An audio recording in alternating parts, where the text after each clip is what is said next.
Diable a dit que la yo prière, mais à boyo ça l'obéissant. Parce que l'obéissance c'est ça, arme mon très puissante pour ne quoi il s'aille. Arme mon très puissante pour ne permettre d'être à ça la mabé na kata finayo. Et l'autre rendra Jésus plus fort sur la terre parce qu'il était obéissant à son Père. Amen.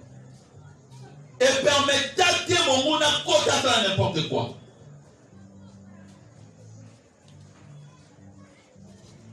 Zama a besoin d'obéissance dans l'uso pour tout qu'il ait mosika. On a besoin d'obéissance dans l'uso pour tout tambour la tête haute. Zama a besoin d'obéissance dans l'uso pour tout qui sa mission ou la baisse à l'uso nationale. Résister les diables et il fera le de vous. L'obéissance à la parole de Dieu est plus forte que ta prière. L'obéissance à la parole de Dieu est plus puissante que ta prière.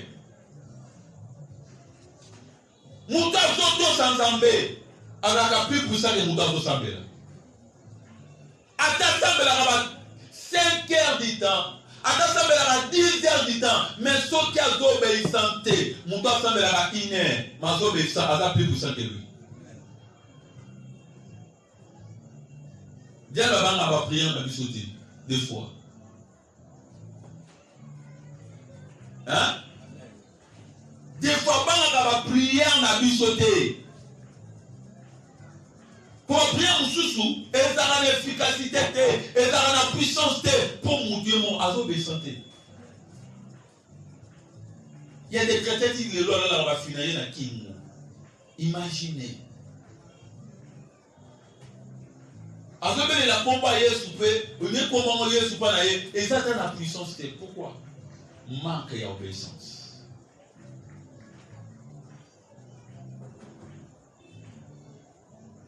Celui qui prie Dieu sans lui obéir, il rend son ennemi plus fort.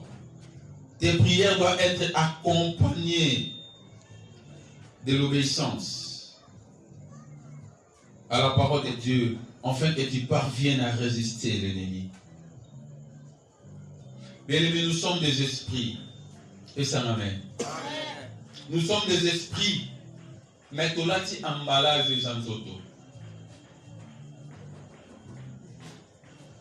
Pour te vivre le corps là-bas, être humain.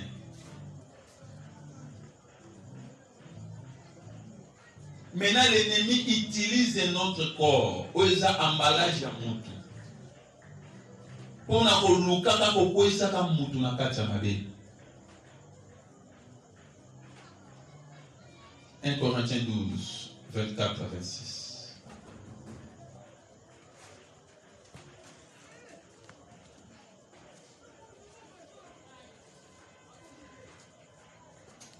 « 1 Corinthiens 12, 24 à 26.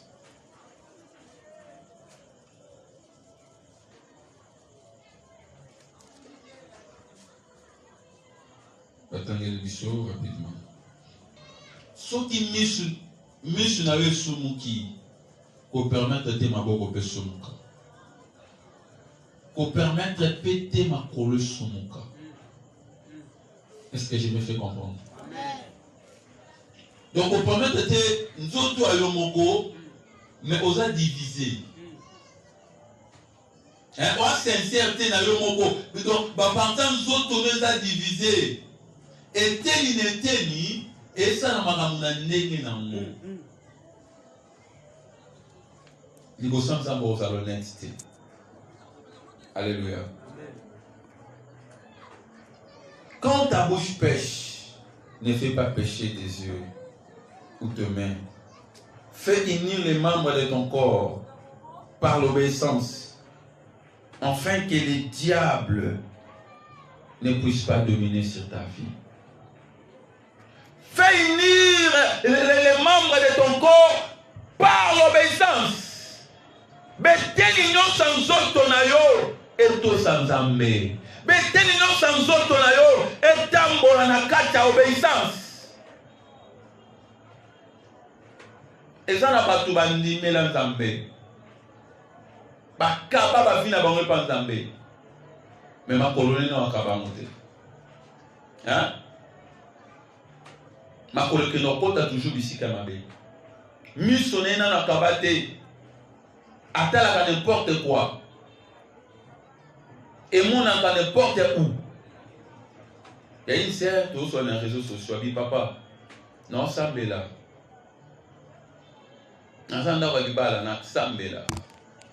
Mais qui moyibi non kotikati.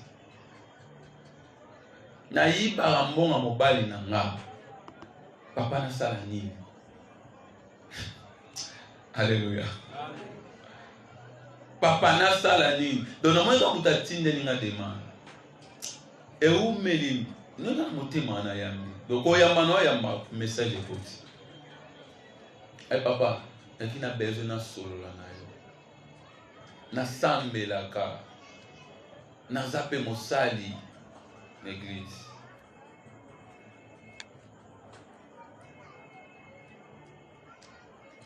Mais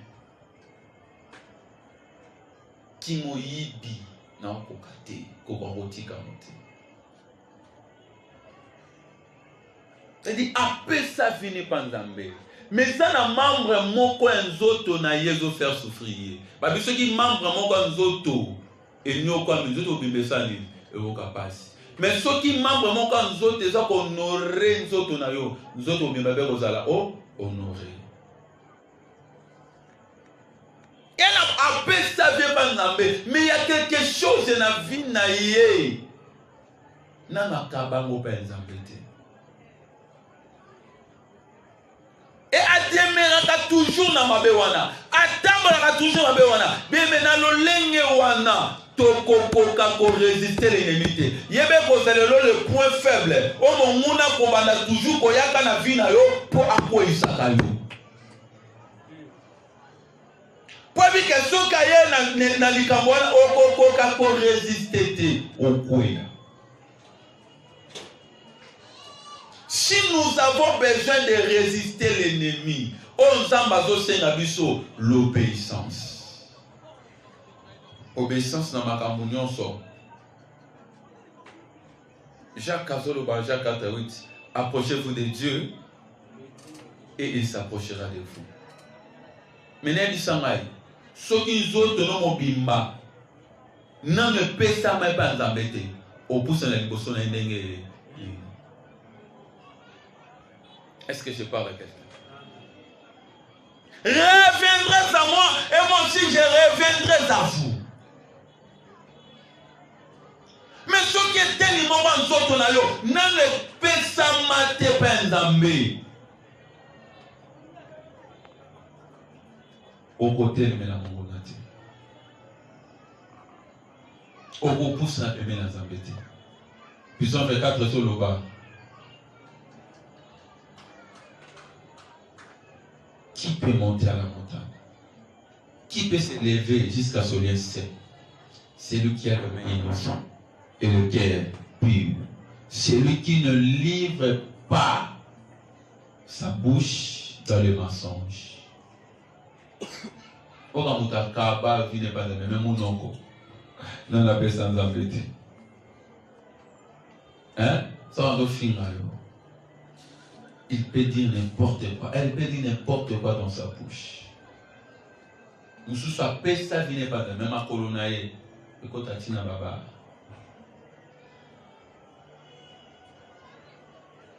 Quand tu as un bordel. Et quand tu as une boîte. Nous sommes dans la terrasse.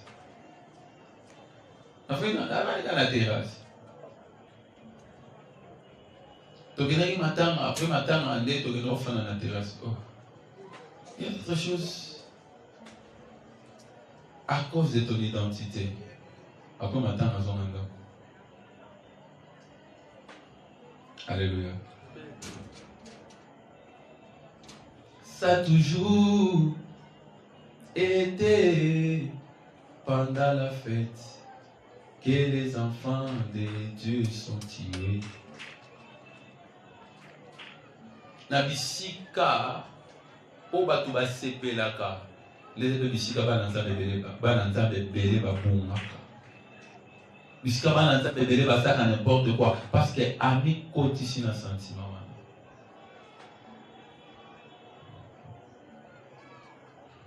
Tout le monde a fait Timoko, fait un pasteur.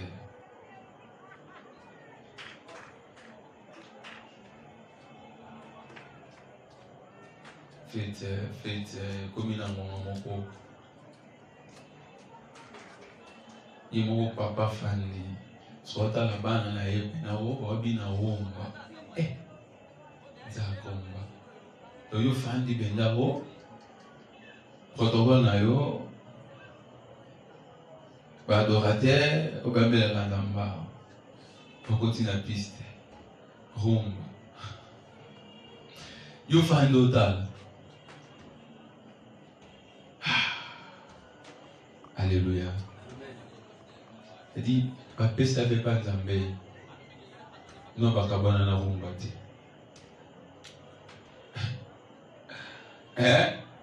Non pas kabana na rumba ti. Et lui passer les draps. Ceux qui développent par des arts musique. Dimanche moko bobenga. Frère ko faire oyemba te. Allez parce que banze mbone wana le biso to. Alléluia. Tout confondre tes mokili za mokili maramanzambe pesa maramanza ya Nzambe Yesu abi ya kaisala ya kaisala ya Nzambe soki biso bana Nzambe tozo koka ko distinguer les choses de Dieu et les choses du monde totel na mongona ndengeni.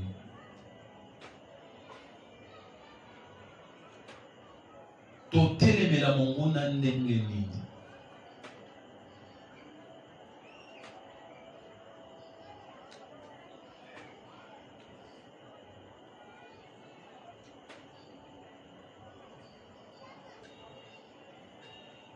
Tala bino solo batoza na mokili oyo mais toza bato mokili te. Dans Jean 14 sozoloba il est avantageux pour vous que je m'en aille. Nake bobongisela bino esika soki Yesu akenda kobongisela biso esika ebimi na monoko na bino nake bongisela bino esika.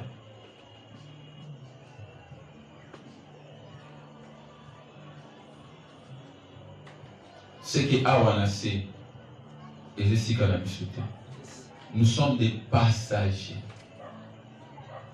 En tant que des passagers. Et c'est mérité de vivre le rôle à Batamokili Oyo. Tout ça, la macambouté, le rôle à Batamokili Oyo. Mais tout temps, pour la tête haute, le rôle à Banazambi. Pour la foule à Romains 12. Ne vous conformez pas au siècle présent, mais soyez transformés par le renouvellement de l'intelligence. Pourquoi Paul a dit le babon? Parce que nous sommes dans le monde. Tant que tu as mokili koluka est attiré biso. Mokili kolina est benda biso na mokili. Mais biso, toti kate mokili est benda biso, mais tu as la renouvelé par l'intelligence. Soyez pas quelle est la volonté de Dieu. Est-ce que je parle à quelqu'un? Quelle est la volonté de Dieu? Il y a quoi ce qui est bon, ce qui est agréable et ce qui est parfait.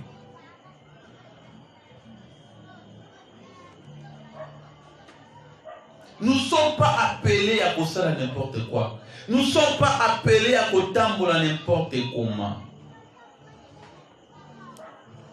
Donc, Jacques 4, 9 à 10. Sentez votre misère. Soyez dans le deuil et dans le larmes. Que votre rire s'échange en deuil et votre joie en tristesse. Humiliez-vous devant le Seigneur et il vous élèvera. Alléluia. Sentez votre misère, que votre joie s'échange en tristesse.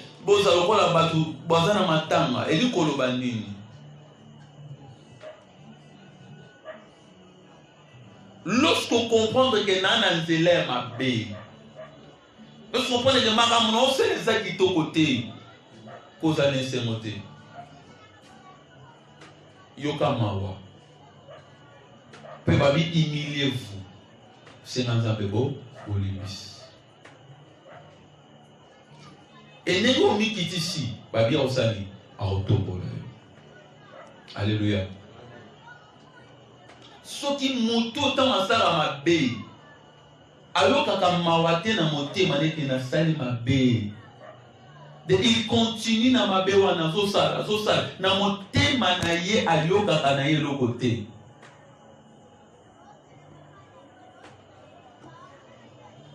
C'est-à-dire, à moi, dans ça, mes vies à péché, à mes salis, dans le commun, les pour naïe. Nous devons, nous devons résister parce que Azal le l'aime. À comme le col à Satan. Parce que diable est il le bas ma bénion soit ça là, non, c'est dans un pardon. Comment d'abord boire quand il nasce. Ami qui dit ça, de la même manière, Moutoyo. Ami qui dit ça, alors que ma bé est l'ennemi na katinaye. Nous avons résister. Alléluia. Zambé a résister. Babi salade. Nous devons salader à reconnaître son péché. Nous devons changer si on a eu la tristesse à reconnaître ses péchés. C'est celui-là qui est digne d'être pardonné.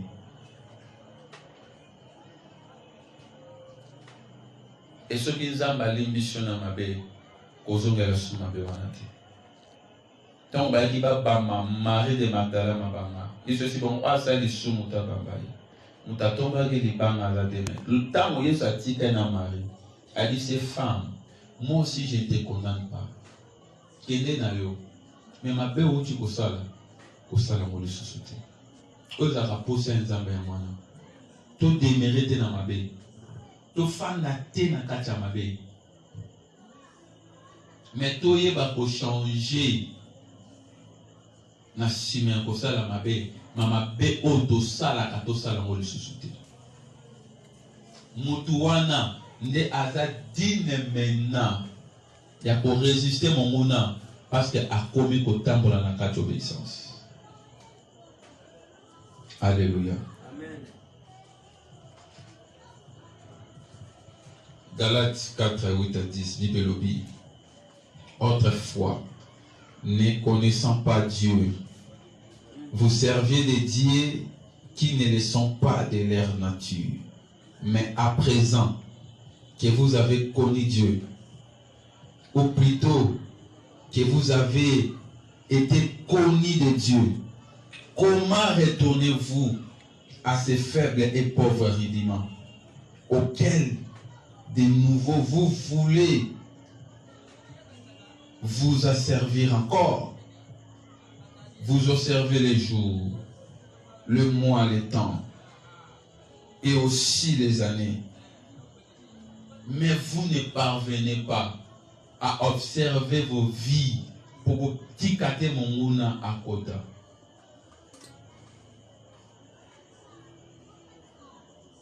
Boye binzambe, et puis nzamba yebi bino. Ni nyezo sala. Pobozonga toujours na makambo esi botika. Ni osala bozongela ba makambo esi boloba na kosala kango susute. Ni nezo tinda ka bino bozongela ba makambo wana. Alléluia. Parce que boyebi déjà nzambe, nzambe si ayebi bino, mais ni nezo tinda bino bozongela su makambo wana. Boyebi observer le vent, boyebi observer le temps, boyebi observer les jours, les mois, les années, mais vous ne parvenez pas à observer vos vies pour vous tikate monguna à kota. Pour vous tikate ma bé et kota. Pour vous tikate ma bé wana bo demeurer nango. Pourquoi vous ne parvenez pas à observer vos vies en tant que des chrétiens, des enfants de Dieu.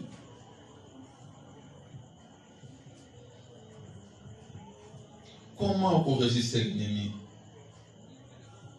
Lorsque nous pratiquons les lois du diable, lorsque nous pratiquons les lois de Satan, nous résister. Parce que toujours salama kamoko kanana ye, toujours salama kamoko la ye, to fani na kati ya mobeko na ye na pas to fani na kati ya mobeko ya Nzambe, to kokoma instrument na ye ba ko bana ko manipuler biso. Nous sommes appelés à pratiquer les lois de Dieu. Nous ne sommes pas appelés de pratiquer les lois de l'ennemi. Nous sommes l'image de Dieu. Nous sommes la ressemblance de Dieu. Nous ne sommes pas la ressemblance de l'ennemi. Ce n'est pas Satan. Pour les désirs de la chair sont différents de l'esprit. Avec ton esprit au côté sans armée, mais avec ta chair, autant qu'on a désobéissance. Le désir à mon limo est différent de désir à l'autre. Alléluia. Tous à la plitant le col à nyonga, tous à la serpent, simple le col à colombe. Parce que quand la prudence se fait défaut, le peuple tombe. Quand la simplicité de la compris, et ceux qui m'ont accompagné dans le lend, ça n'importe quoi, exemple à résister. Dieu travaille avec les humbles. Dieu travaille avec les simples. Pourquoi vous zongez la makambo yosotika? Makambo yosokosana, makambo yososa décision. L'esprit est bien disposé, mais c'est la chair qui est faible.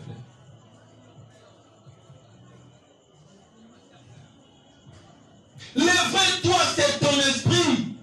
Ne laisse pas ta chair te manipuler. Au colon habitumanacé na moyote, au cosala le plus forte, au cosala le plus puissante, parce que diable, en cela exercice, il y a comme même on a ta désobéissance. Et pour ce compte na ba gêne. Si nous voulons être forts, si nous voulons être puissants,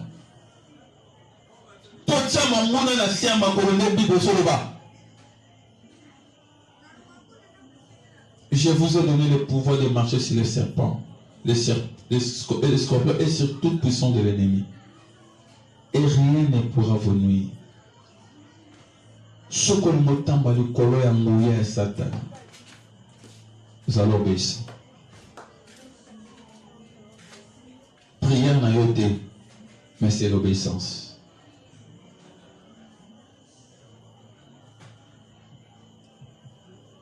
Nous tout le monde vous allez sauver dans la prière, mais par l'obéissance. Pourquoi? Babou d'apé va s'embêter. Hein? Votre église est noire. Bon, on peut pas s'embêter. Les musulmans paient.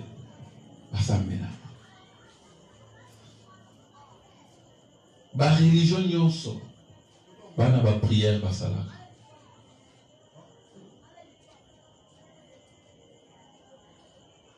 La prière na bangana basalaka et sauver ba moté. Parce que bandimela Yesu to lokola mokonzi pe mobikisi. Parce que baza obéissant te penzambe et ko sauver ba moté. Mais nous, pour sauver Bissot, c'est notre soumission à la parole de Dieu. C'est notre soumission à Dieu, à ses principes. Il est qu'on rendre Bissot plus fort, il va rendre Bissot plus puissant que l'ennemi. Donc, on résiste, on béganer mon sika, on progéner ma baie, il s'en a ma baie et qu'on simba Bissoté à cause de notre obéissance. Église, soyons obéissants à Dieu. Demeurons dans l'obéissance. Et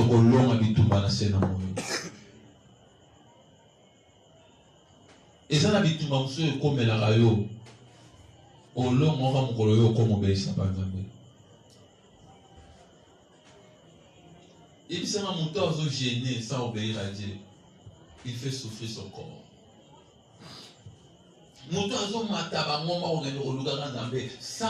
sans obéir à Dieu, azo faire souffrir son corps pour rien. Et alors nous sommes déjà là qui au matin non ngomba, mais en zéro là c'est. Alléluia. En zéro là c'est. Atiki okene na yo, mais bi kenga no zeka kita na bi neni no zuela yi.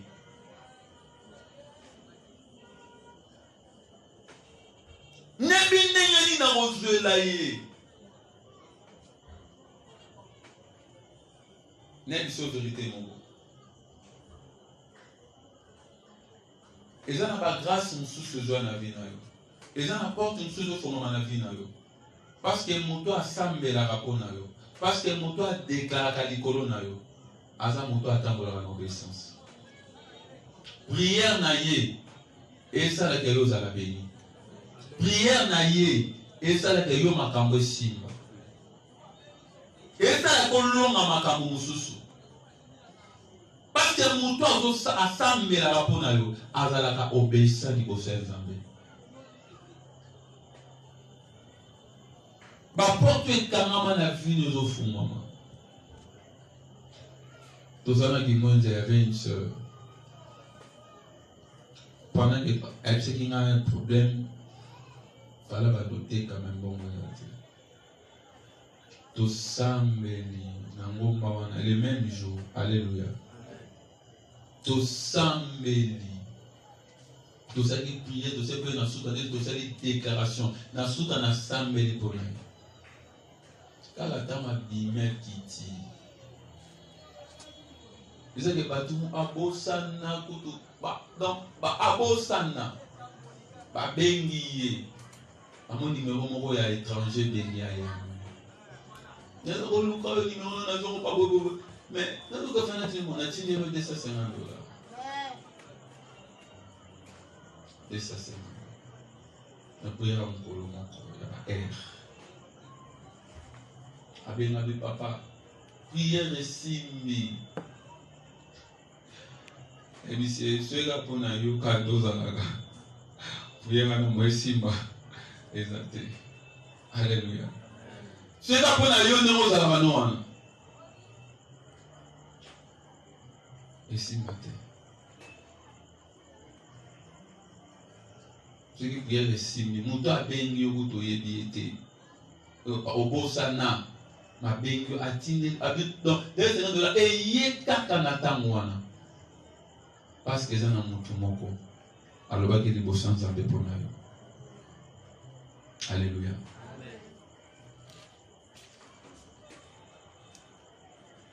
Un de moko azaki na pour ma voyage goûté na créé là un voyage na ko.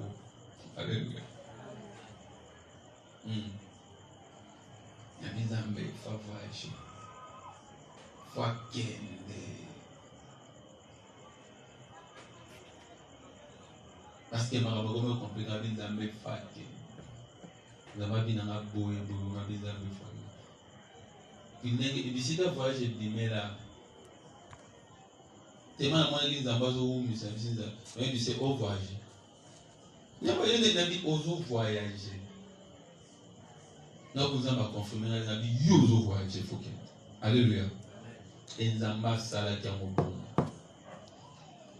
Donc non comme on va maboko milai pas na bana na ye azana ba na famille ba botama bandeko ya ye ba botama maman tatomo ba zalia ko benda mutu.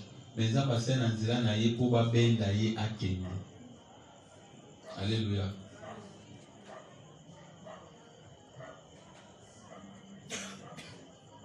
Bien-aimé, Dieu est capable de kosala makambo batu bakamwe na nzela ya bato yo batambolaka na bosembo liboso na ye.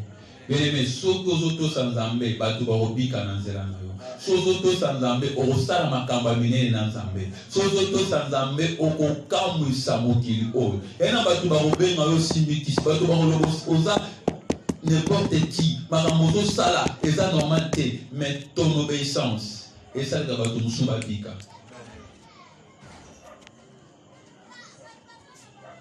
Donc Yesu to matali mokaka talana lobi.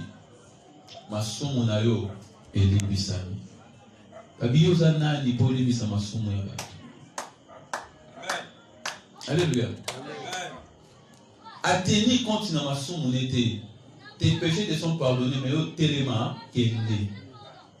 Azili togo na ye akei.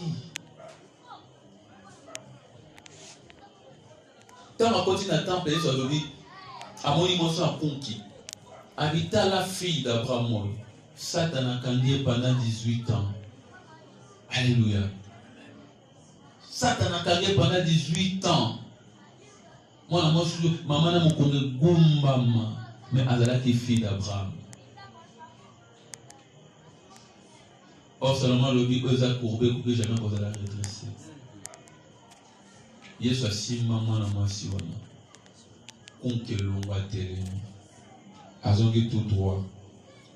Est-ce que mwasi wana azaki na masumu te péché zalaki mais lokola moto azosambela mpona ye aza obéissant liboso na ye obéissance na ye epurifie ye obéissance na ye epetoli masumu na ye nesali ke azala guéri.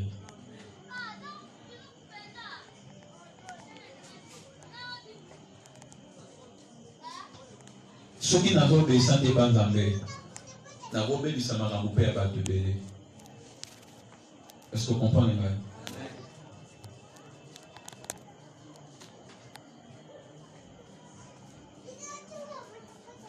Église, ceux qui te demeurent en obéissance, n'attendent mon quai d'aucun moussaba.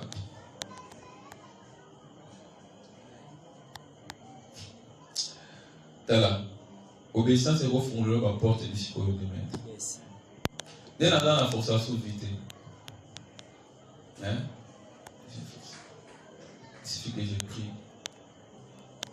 Nous avons aussi de la batumité. Asibelo mute mamoro kuna. Asibelo mute mamoro kuna. Différemment, nous sommes dans la vie de sombité.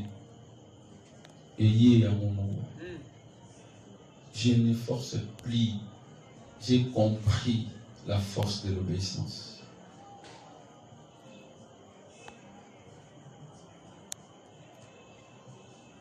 Obéissance. Et que tu as pas mon âme mon tout nassé. Parce que pas qu'on a façon nyonso. Par mon ôté. Obéissance n'a eu pour gagner les bossons en mamé. Pour Abraham, Azoua, Isaac, Nzamba, Yedissi, maintenant, tambola l'obéissance du Bosonanga. Ça veut dire, ben, vous allez au sala. Au sala, moi, sous dépend Nzamba, Naza prêt. Na kokiselo makambo na lakakiyo. Il y a des gens comme ça dans la vie. Dieu est prêt à kokiselo vraiment makambo à lakabango. Mais l'autre chose, ça n'a pas possédé makambo wana. Parce que va obéissant. Obéissance est pour peso makambo zoluka. Et vous commisez bilaka nzambe na kata vina. Yomoni momona akolinga tinyu tambola na kata obéissance. Obanga nzambe akolinga ngote pourquoi? Parce qu'il y a bi. Et qu'on produit nini na vina yo. Est-ce que je parle à quelqu'un? Ayebi makambo qu'on produit dans ta vie. Zala prida bisika no sozo kende. Zala prida bisika no sozo kota. Gardez identité na mwana nzambe. Okozala mutu kasi mokila te. Tala, to sakana na vie o nzamba pe sibisote. Vie o yo sa matela ne kulu seza tellement précieuse. Toba de la monasena moyo troka mwisa mokili.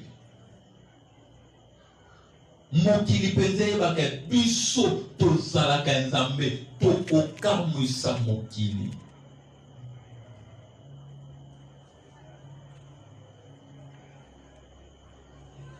Alléluia. Pour la Zoloba, quand j'étais enfant, Je pensais comme un enfant. Je parlais comme un enfant. Donc il faisait tout comme un enfant. Mais lorsque je suis grandi, maintenant, je commence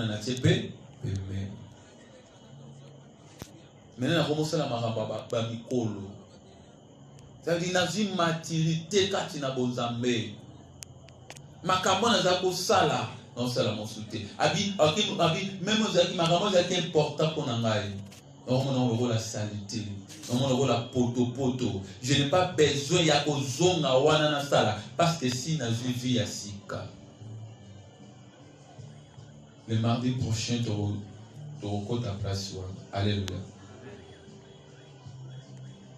Je la regarde comme de la boue. Et ça, c'est une importante la vie dans la vie. Parce que Christ m'a donné une nouvelle vie.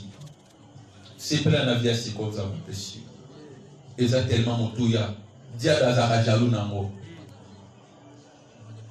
Bien aimé. Diabazara image en Zambé. Yondo za image en Zambé. Yondo kokana en Zambé. Oza ko ressembler en Zambé. Tel que Dieu eux, tel que tu es.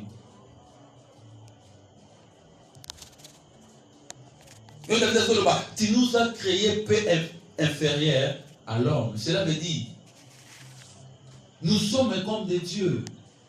Nous sommes des dieux.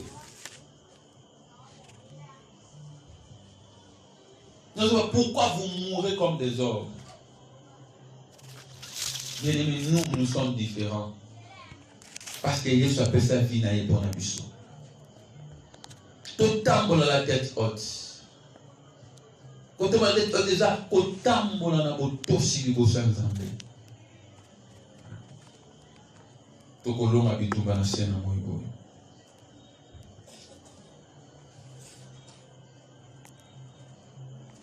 Tala vie na yo. Tala le passé na yo. Makambo za kosa na le passé. Ce qui na présent na yo, ozomona okaka. Il est temps aux décisions à Botikamo. Vous avez décision pour marcher dans l'obéissance. Vous avez noté à yo, au monaï. Vous avez noté à yo, à visiter yo. Vous avez noté à yo, à obéir à la vie na yo sur le sika. Tika Nzambe, à Pambola yo.